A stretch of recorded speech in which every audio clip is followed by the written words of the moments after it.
paz, Senhor Jesus, irmãos. Paz e graça. Tudo bem com vocês? Eu espero que sim, que Deus esteja abençoando grandemente a vida de cada um. Neste vídeo eu quero dar continuidade ao assunto das duas casas de Israel. O primeiro vídeo vai estar aí na descrição aí eu peço para que você assista ele primeiro, né? E naquele vídeo eu disse que Deus prometeu a Abraão, Isaque e Jacó que eles seriam pai de uma grande nação, se referindo ali a Israel, e eles também seriam pai de numerosos gentios ou numerosas nações, muitos povos.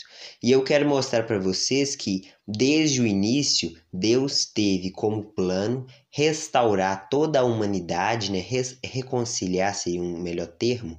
Deus quer reconciliar toda a humanidade com Ele através de Cristo. E por causa disso, Deus prometeu a Abraão que dentre os eleitos teriam também judeus e gentios, né, as duas casas de Israel, Judá e a casa de Israel, né, Samaria. Pois bem, caso você não esteja familiarizado com esses termos, né, Samaria, Efraim, Israel, gentios, você vai acompanhando o vídeo que você vai entendendo ao longo do que eu for explicando.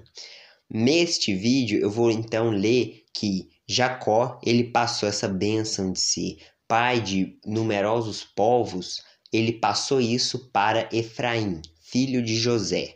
Então eu vou estar fazendo a leitura aí de Gênesis no capítulo 48 para vocês estarem acompanhando. Passadas essas coisas, disseram a José: teu pai está enfermo. Então José tomou consigo a seus 2 filhos, Manassés e Efraim, e avisaram a Jacó: eis que José teu filho vem ter contigo. Esforçou-se Israel e se assentou no leito. Disse Jacó a José: o Deus Todo-Poderoso me apareceu em luz na terra de Canaã e me abençoou.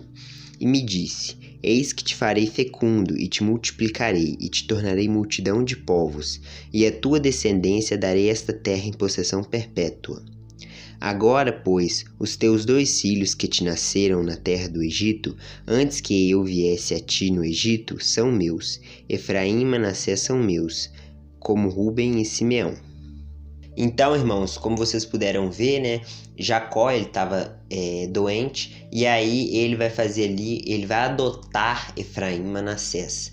Efraim e Manassés vão passar a ser contado como parte das 12 tribos de Israel, parte dos 12 filhos de Jacó, né? Eles vão fazer parte desses filhos. Jacó está adotando eles.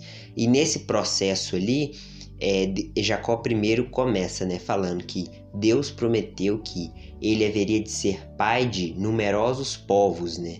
Então, já lembrou ali, né, e fala a expressão também Deus Todo-Poderoso, que sempre que você pesquisar ela na Bíblia, ela sempre está relacionada à promessa dos gentios e também à fecundidade, né, a multiplicação. Sempre que Deus promete para Abraão que ele vai ser muito fecundo, Deus se apresenta como Deus Todo-Poderoso. Quando Deus fala para Jacó, ele se apresenta como Deus Todo-Poderoso e promete que Jacó vai ser muito fecundo, né? Então, todas as vezes que aparece a expressão Deus Todo-Poderoso, está relacionado ao poder de se multiplicar, né? Que isso foi muito importante na vida de Abraão, de Jacó e de todo Israel em si, né? Depois, tomou José a ambos, a Efraim na sua mão direita, à esquerda de Israel, e a Manassés na sua esquerda, à direita de Israel, e fê-los chegar a ele. Mas Israel estendeu a mão direita e a pôs sobre a cabeça de Efraim, que era o mais novo, e a sua esquerda sobre a cabeça de Manassés, cruzando assim as mãos, não obstante ser Manassés o primogênito.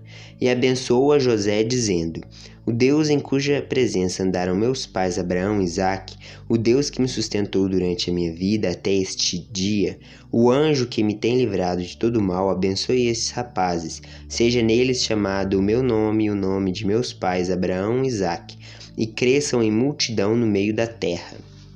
Vendo José que seu pai pusera a mão direita sobre a cabeça de Efraim, foi-lhe isto desagradável, e tomou a mão de seu pai para mudar a cabeça de Efraim para a cabeça de Manassés. E disse José a seu pai: não assim, meu pai, pois o primogênito é este, põe a mão direita sobre a cabeça dele. Mas seu pai o recusou e disse: Eu sei, meu filho, eu sei.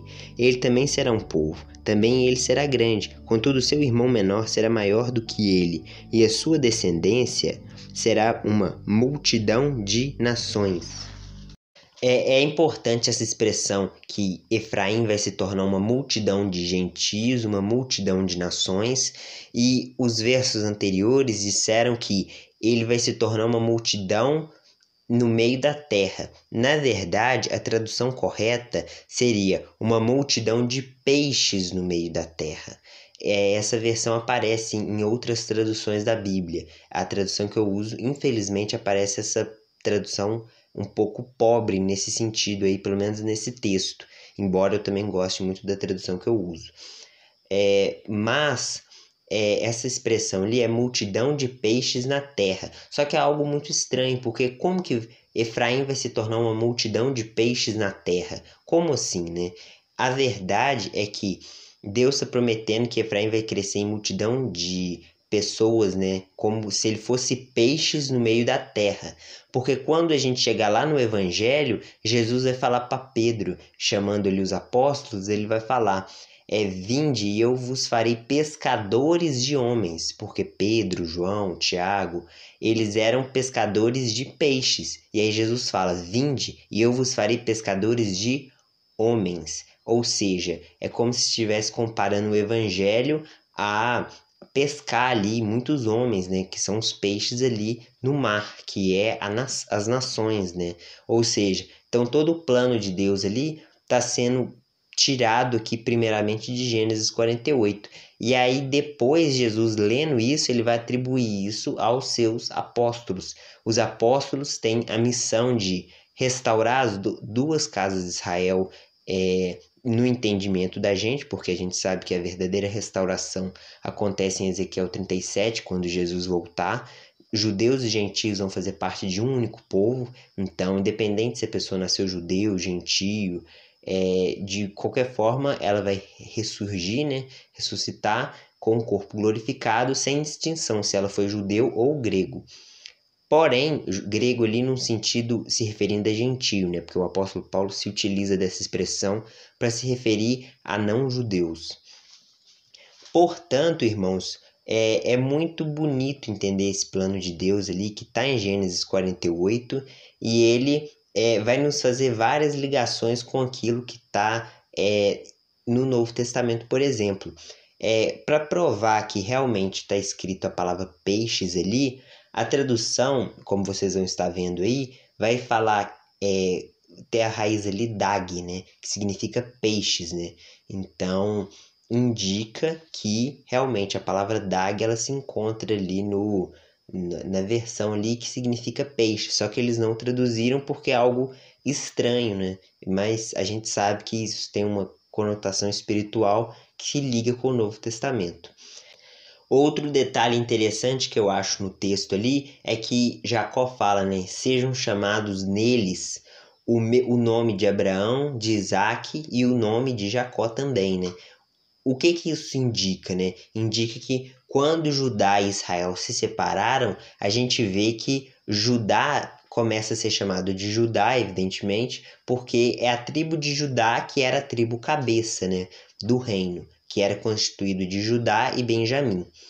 Já na casa de Israel, a tribo cabeça era Efraim, e muitas das vezes os profetas vão se referir às 10 tribos, se referindo à expressão Efraim, mas muitas das vezes também vai ser atribuído à casa de Israel, né? Por quê? Porque Jacó, quando abençoou Efraim, ele disse: sejam chamados neles o meu nome, né? Então Efraim foi colocado ali como um primogênito. Então, quando houve a divisão do reino ali, Efraim passa a ser chamado pelo nome de Abraão, Isaac e Jacó, né? Quando a gente chega no Novo Testamento, que Efraim já havia se miscigenado ali entre as nações e já havia sido dissipado para todas as terras e tal, aí o Novo Testamento já começa a atribuir a palavra casa de Israel se referindo aos judeus. Por quê? Porque Efraim já não existe, né?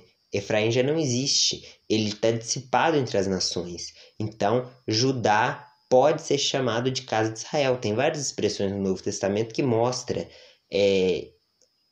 os escritores bíblicos ali chamando Judá de Israel, mas a gente sabe que lá atrás havia uma divisão concreta de Israel no norte e Judá no sul, beleza? Então você vai continuar acompanhando os vídeos, o vídeo 1, o vídeo 2, o vídeo 3, e você vai ver, e tem outros vídeos também, e você vai notar que Deus está prometendo que Efraim vai se tornar uma multidão de gentios. E essa multidão de gentios está se referindo à igreja dos gentios, que na ressurreição vai se unir com todos aqueles judeus que creram em Jesus e vão ressuscitar, assim como está lá em Ezequiel 37. Beleza? Eu espero que você tenha gostado do vídeo. Se ficou alguma dúvida, manda aí nos comentários e eu vou estar esclarecendo aí à medida que eu faço os vídeos, beleza? Continua acompanhando comigo, muito obrigado e Deus abençoe.